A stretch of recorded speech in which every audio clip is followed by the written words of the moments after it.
Away from that story, the 26th session of the United Nations Framework Convention on Climate Change Conference of the Parties, popularly known as the COP26, is happening at a time when the world has just experienced one of the warmest years on record. Now, the year 2020 reached temperatures that were about 1.02 degrees Celsius warmer than average. Now, these kinds of extremes driven by climate change are being felt intensely across Africa. Africa carries the heaviest burden of the associated climate change effects, despite contributing less than 5% of the world's greenhouse gas emissions. Industrialized countries like China, the US, India, Russia, and Japan top the list in the emission of greenhouse gases, especially carbon dioxide. How does Africa and Ghana benefit from the COP summits? To get the answers to this question and more, Dr. Eric Chum has joined me in the studio. He is Executive Director of the Institute of Environmental Assessment. Doc, good to have you. Thank you for coming. Thank you.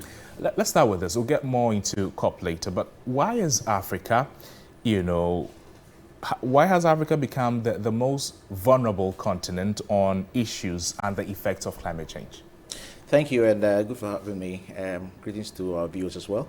The critical infrastructure that Africa depends on, for instance, agriculture, is known to be impacted heavily by climate change.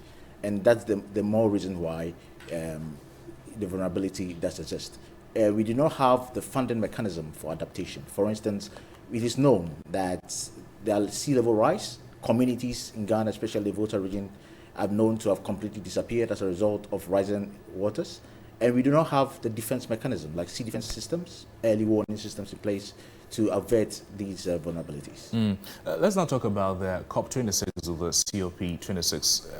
What platform does it provide? No, the COP is the biggest and the most important calendar dates for climate change in the world, where leaders, this year, for instance, over 100 leaders, presidents, prime ministers, over 30,000 activists are gathered in Glasgow to address issues about climate change. Since 1992, where the COP actually started, we basically had a number of commitments on actions that countries are supposed to take to address the issue about climate change. The Paris Agreement in 2015 provided countries the opportunity to tell us what they can do to address climate change. This year, COP26 is unique in the sense that it is an opportunity to design a monitoring, reporting mechanism on what countries are doing to avert climate change. And 4 critical things are expected at the summit. Great. It brings me to the outcomes of the summit. The first has to do with what is referred to as the net zero, where our levels of emission will be almost equal to the levels of absorption.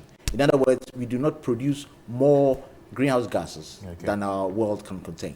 The second thing we expect from this summit will be adaptation, where we will gradually phase out coal and reduce our deforestation to a very high level. From 2013 onward, there was a big discussion on funding mechanism that we could have mobilized $100 billion to address climate change. That has failed. This summit provides an opportunity to re-energize and get commitments from developed nations to support countries on climate change. In Ghana, for instance, we estimate that we needed about 9.3 to 15.5 billion US dollars to address climate change in the country. So this will be an opportunity to seek such funding to address climate change. And more importantly, the idea that climate change is not situated only in one country. It needs collective effort, how countries could work together to address this issue. Let's deconcentrate or decentralize it a little. For Ghana, what has been Ghana's role so far in fighting climate change? Ghana is blessed to have the capacity and individuals to really address this issue.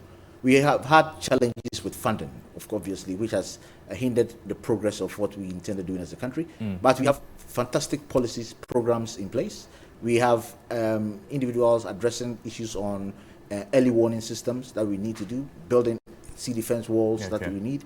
Our agriculture sector, which is the most important sector of our economy, there are a number of mainstreaming actions that address climate change to ensure that there's food security and we are not affected so much. So we are doing very well as a country.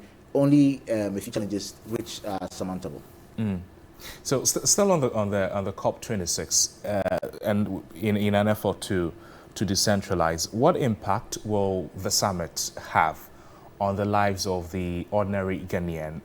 Answer that question with, what the ordinary Ghanaian also can do to reduce the speed of climate change briefly.